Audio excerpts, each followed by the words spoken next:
Major support for Carolina Business Review provided by Colonial Life, providing benefits to employees to help them protect their family, their finances, and their futures. High Point University, the premier life skills university, focused on preparing students for the world as it is going to be.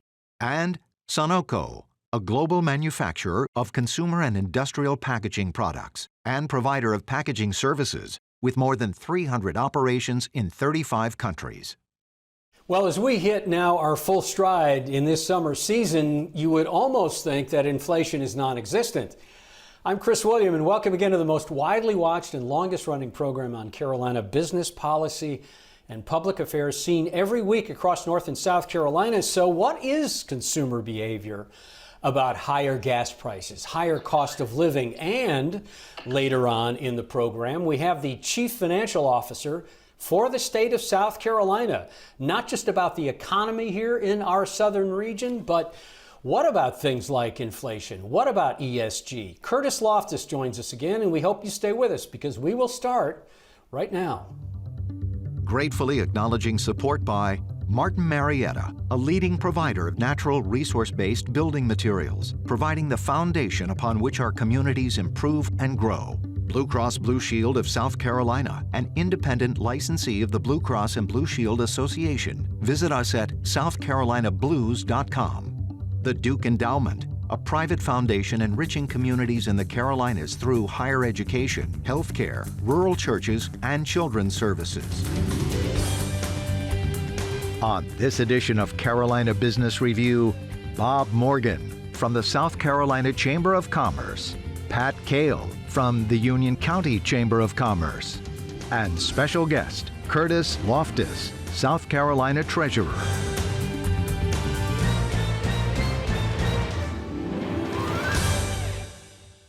Well, it seems like the full effects of summer are taking hold here in the Carolinas. Bob, you look tan, you look rested. Pat, welcome to the program. Happy summer to you both. You know, here we are. The Carolinas summers are iconic. We end up flocking to the beaches, but there's this specter of inflation still hanging over us, and it's not minimal either. So, Pat, I'll start with you. Have we seen are we acting as if we've got this full effect of inflation yet?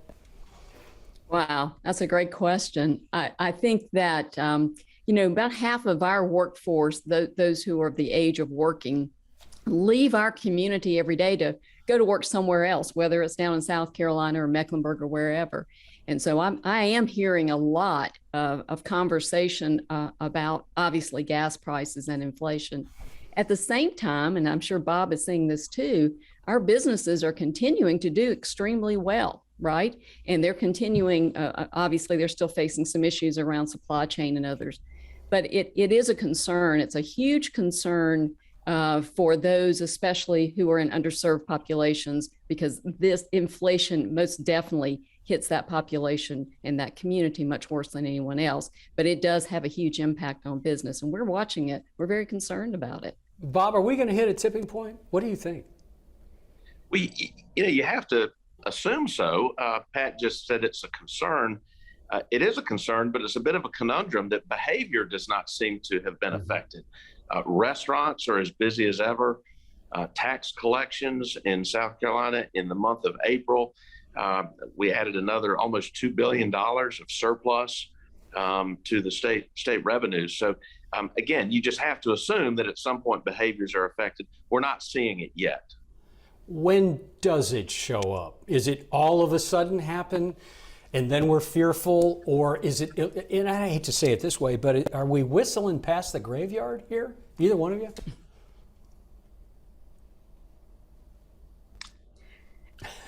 Well, Bob, again, Chris, go ahead, Bob. Well, I was just, again, logic tells us that at some point it has an impact and slows the economy down. And so, not having seen that yet is a bit of a puzzle, but there is tremendous concern that that's part of the future. And so, state government on both sides of the border, do we have enough money with all these surplus dollars that we have now? How much do we put into a rainy day fund for when, if and when things do in fact slow down because of the inflation? You know, Pat, And I wondered, go ahead. to your point, Chris, does it happen immediately, or is it something that just suddenly we discover? And to Bob's point, the behaviors aren't there yet. But I do believe that we're beginning again. I think it starts with a community that tends to be lower income. I think they begin to pull back first. And I think there'll be a point where we'll see it catch up, if you will. Mm-hmm. It's definitely coming. Well, and to the broader policy, Bob, you just said it about budgets, and both Carolinas have billions of dollars in surpluses. So are we going to look, and this is not an endorsement of one side of the aisle or the other one, but Bob, are we going to look back on this moment in time and say, you know, sitting on that money and not allocating a budget or a budget surplus maybe wasn't a bad idea? Well, there's so much money there that you can probably do both, right? I mean, there's an opportunity to play offense on some workforce development initiatives, on transportation, to accelerate some major transportation projects, to cut taxes modestly, and to sock some more money away. So it's the surplus dollars are probably a once in a lifetime opportunity to both invest where we need to, but also to save some money for the rainy day ahead. Pat, it's looking like North Carolina, and here we are, and I'll call it press time here on June 3rd as the taping of this program, there is a lot of momentum, surprisingly happened quickly after years of not even considering federal Medicaid expansion dollars in North Carolina. Now it seems like, if it gets through the House, that the North Carolina General Assembly is going to be one of those states that does accept it. How would you handicap it, knowing that we're a little bit early before the actual airing of this program? But is that one of these earmarks in North Carolina, that budget surplus plus taking billions of dollars in Medicaid dollars? How does this look 6 months or a year from now? Right. So a year and a half, 18 months, 24 months ago, would you believe we would be having that conversation in North Carolina General Assembly? So obviously, from what we're hearing and the conversations that we're having, there's surprisingly, a lot of interest. Considering where we've been in the past related to withholding a budget because of the lack of that vote. So it's interesting to be here. We're, as a chamber, we've not taken a position yet. We're doing a lot of studying on that, having conversations. So it's going to be really interesting to see where we head. But seems to be a lot more momentum taking place in this area. Bob, do you think that the General Assembly in North Carolina emboldens the South Carolina State House to consider something similar? I've seen no evidence of that, Chris. We do have a gubernatorial race this year. It is going to be part of the discussion. Both of the two Democrat candidates who are running have said on day one that they would accept Medicare expansion. But I do not see an appetite in the State House to take the same step as North Carolina. Are you feeling like you've got the wind at your back in the Palmetto State when it comes to one of your big agenda, one of your big priorities for you and your members has been the idea of tax cuts? Is that going to be substantial? Well, there's a conference committee now. The House and Senate have two competing tax cut proposals on the table. So yes, we are going to get tax cuts. The devil's in the details at this point, but we have long supported for more than 5 years comprehensive tax reform. These are tax cuts. They're good steps in the right direction, but we'll be arguing as we go forward into 2023 and future years. We still need to take a more comprehensive look at our entire tax structure. And frankly, we need to be more competitive vis-a-vis North Carolina, which 10 years ago and cut and put in place a tax structure that's much more of a competitive advantage than what we currently enjoy. Pat, specific to North Carolina, more talk, as you said 24 months ago, having the idea that North Carolina would accept Medicaid dollars was there. No way, not going to happen. Here we are. It's a different world. And also when it comes to cannabis, medical marijuana, North Carolina looks like it's on the precipice. Would you forecast that happens? Well, yeah, what a surprise, right? Interesting times that we are living in, for sure. Definitely some interesting things taking place in the General Assembly. I'm not sure that I buy the cannabis part of it. It'll be interesting. They have certainly proved me wrong before, so it wouldn't be the first time, but I'm not sure about that one. Mm-hmm. But the Medicaid expansion is certainly interesting. I think when you look back on where we've been the past couple of years through COVID, through not having budgets, through now surpluses, and to Bob's point about the opportunity that we have as a state, not only to increase our rainy day fund, because I think North Carolina has certainly been focused on that, but also to make some much needed investments in infrastructure around transportation and broadband. What they're now looking at redefining what the term broadband means, which is very important. In fact, in our legislative agenda here at the chamber, we don't use that term anymore because it's too slow. It's not effective. When you're talking about 25 down, 3 up, that's not what our community needs. Our community needs high-speed internet. So anyway, all of this comes back to a unique opportunity in our state to do some very interesting things. Well, and let me drop this in the mix. So do all of these priorities, Pat, as you just talked about them, and Bob, even South Carolina tax reform, comprehensive or not, do they get crowded out now that, and even in South Carolina, Governor McMaster is talking about gun reform in an indirect way? So does gun reform now go to the fore? And both General Assemblies start to talk about what that means in states that were traditionally don't tread on me type of attitudes when it came to guns. How does that unwind, Bob? Yeah, I don't think we know. The timing of this is our legislative session has formally ended. There are still some conference committees that are going to deal with a very narrow list of issues, including the budget and tax cuts. So things like gun laws, medical marijuana are really off the table until the next session of the General Assembly starts in January. In the meantime, the State House is up for election. In November, the governor is up for election, of course, in November. I don't know what the momentum will look like in January, whether it's dissipated from where we are today as a country or whether it's going to become a priority. I think the gubernatorial campaign will help us to see a little bit more clearly what the issues are going to be come January of 2023. Okay. All right.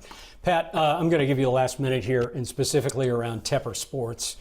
Obviously, it has a social aspect, but it also has an economic development aspect, and we literally have a minute left. Pat, the idea that Tepper Sports and Entertainment, the owner of the Panthers, David Tepper, the owner of the Panthers, the owner of the Charlotte FC MLS franchise, had struck a deal that seemed to be set in cement, no pun intended, and we're coming out of the ground with a multi-hundred million dollar project in Rock Hill in York County, South Carolina. Now, that is a regional effort, but that has seemed to have gone sideways completely. Not so much the social aspect, but not denying the social aspect. What the loss of goodwill possibly for the Panthers, for Charlotte FC. How does all this play out now, economic development standards in the region for you? Wow. What again, another situation. By the way. Can you do that in a minute? Yeah, I think I can. Who'd have thunk, right? Who'd have thunk we'd be here talking about this? Anyway, I think that this is certainly an interesting challenge for economic development going forward. I think it'll be very interesting to see how this plays out, not only from a goodwill standing, but trust is an important part of business. Business hates the uncertainty, and this is certainly uncertain. Bob, you know the lay of the land. Very quickly, is it going to get worse before it gets better with this back and forth? Chris, have never seen anything like this. It's bewildering to see a public-private partnership to crash and burn like this. What is the end game? Where the Panthers going to end up? We don't know that. We do know that Rock Hill has a beautiful piece of land. It is on the interstate. There's new interchange that is under construction as we speak. Something very positive will happen to that land. Unfortunately, it will not be the Panthers' headquarters and training facility. And again, bewildering, and it makes you sick to your stomach to drive past that unfinished building and to wonder what in the world has happened to cause this deal to go south. The chief financial officer of any organization tends to know where the bodies are buried, and not just fiscally, but in general. We are glad to have, again, we welcome back to the program, the treasurer of the state of North Carolina, who is in effect the CFO. Your Honor, welcome back to the program. Good to see you, sir. Thank you very much for having me. Let's start with ESG. It is generally thought of as environmental, social, and governance. ESG ratings matter. A couple of issues here, Mr. Treasurer, is how do you think ESG needs to be deployed or applied to what South Carolina's financial structure is? And maybe just as importantly, what standard do we start to use? Because ESG seems to be a very fungible way of describing things. Well, of course, ESG is problematic for a lot of reasons. There are literally hundreds of different standards that are used by different boards and commissions and entities. So there's no conformity.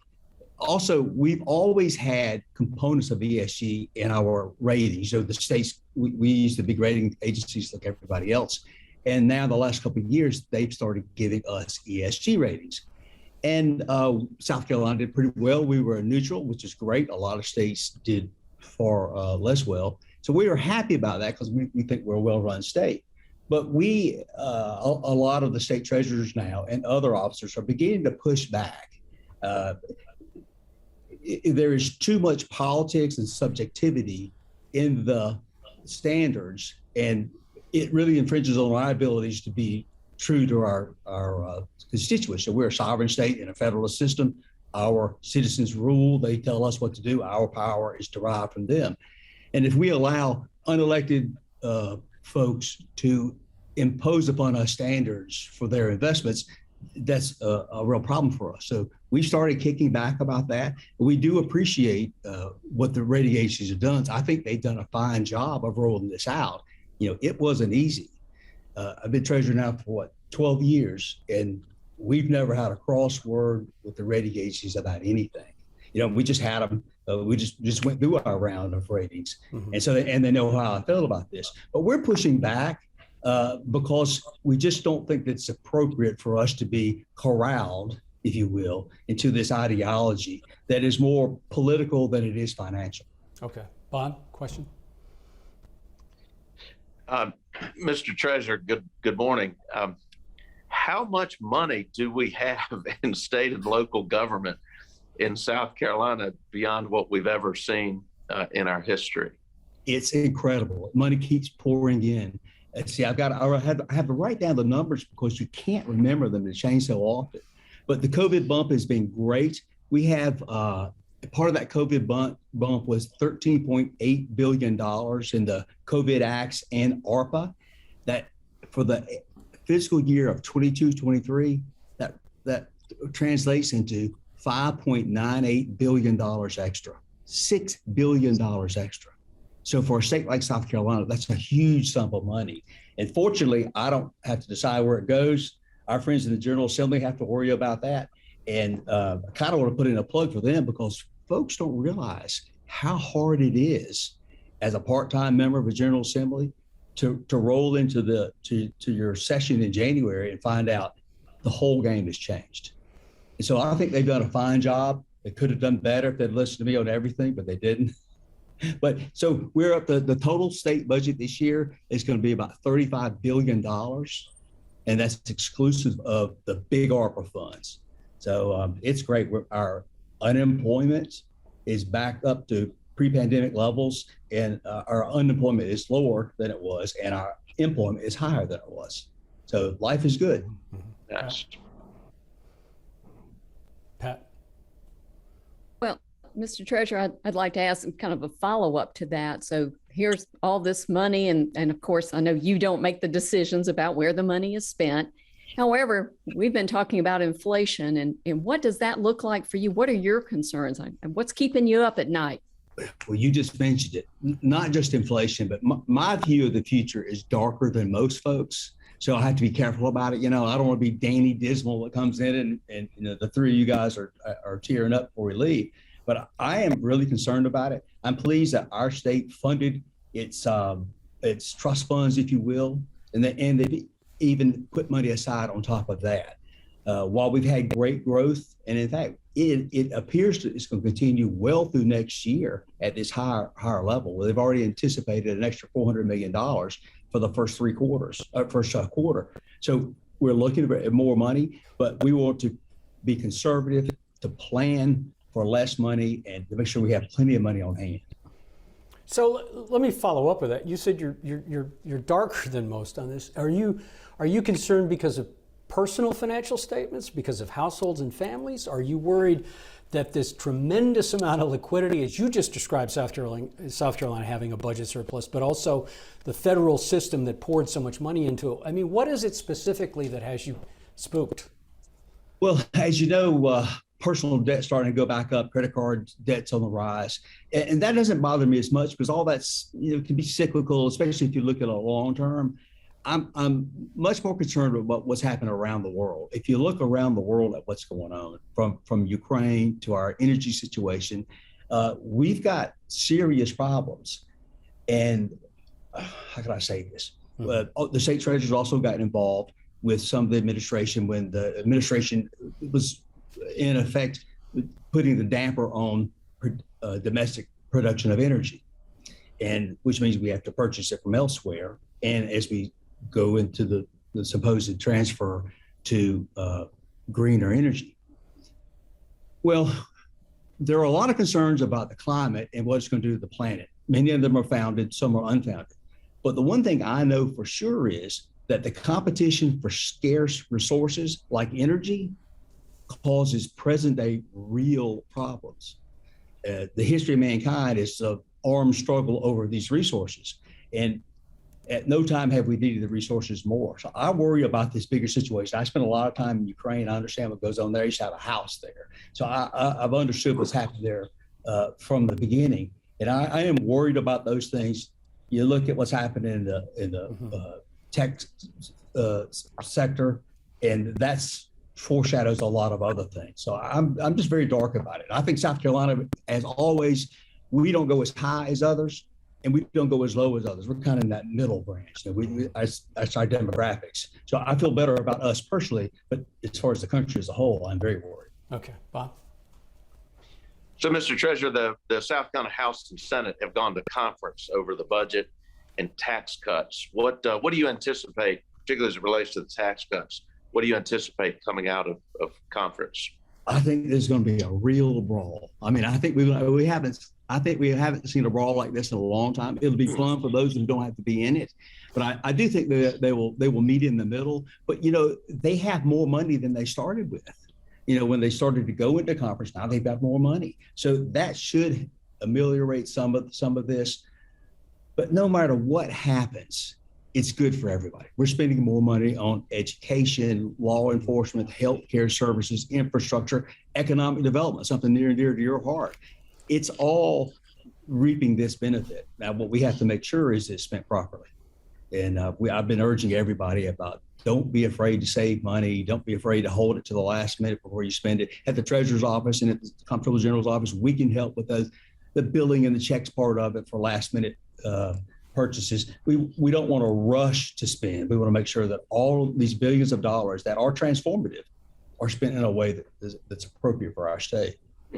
Pat, we have about 2 minutes. Yeah, I just want to kind of end on a little different note. Workforce development is very important to us here at the Chamber. I know it's very important to Bob as well and to our region. And I call myself a recovering banker. I'm a banker in my former life. Tell me a little bit about the financial literacy program you have. I'm taking us in a totally different direction, but it comes back to this whole thing around if your vision is somewhat dark, then you must be very focused. And I know you're an advocate for financial literacy. You want to share a little bit about that and the impact you think that can have on the residents in South Carolina? I came in office just after the 2008, 9, 10 debacle. And I had every fancy idea given to me of what happened. But what really happened was Americans thought that everybody was entitled to 2 new cars, a house, a beach house, and a pool. We just didn't understand what the limits of our income were. So that's why we were chasing mortgages. That's why we're doing all these things that allow us to get in trouble. So we worked hard on it in our little corner of the world. We're doing something different. A lot of treasurers involved in financial literacy. We're paying teachers. We've gotten private money. We're teaching teachers about how to teach financial literacy in whatever class they're teaching. If it's biology, if it's phys ed, whatever, it doesn't matter. We're actually paying teachers and giving them bonuses so that they can insert this into their classes. And then we give them additional funds if they teach other teachers. So we've got our own multi-level marketing, and we're trying to force into a crowded curriculum real financial literacy. It doesn't take much financial literacy to understand how to manage your money, but unfortunately, as a country, we do a terrible job of that. Literally, we have about 30 seconds left, Mr. Treasurer. I want to ask you this one thing. And is there a shorthand way of figuring out the difference between inflation and price gouging? No, but I think we have so many investment companies come through here, and I ask them all about inflation. And the one thing they never say is we printed too much money. Well, we all learned that in freshman college. And so that bothers me that we are reluctant just to get down to the basic fundamentals. Supply chains, price gouging, all those things come into it, but we've got a money supply problem, and we got to work our way through that. Let's all pray for the Fed, make sure they get their rate hikes appropriately. Thank you. I'm sorry I asked you a complex question, didn't give you a lot of time. Thank you, sir, for being on again. Bob, nice to see you. Pat, good to see you. Happy summer. Until next week, I'm Chris William. Good night. Major funding for Carolina Business Review provided by High Point University, Martin Marietta, Colonial Life, the Duke Endowment, Sunoco, Blue Cross Blue Shield of South Carolina, and by viewers like you. Thank you.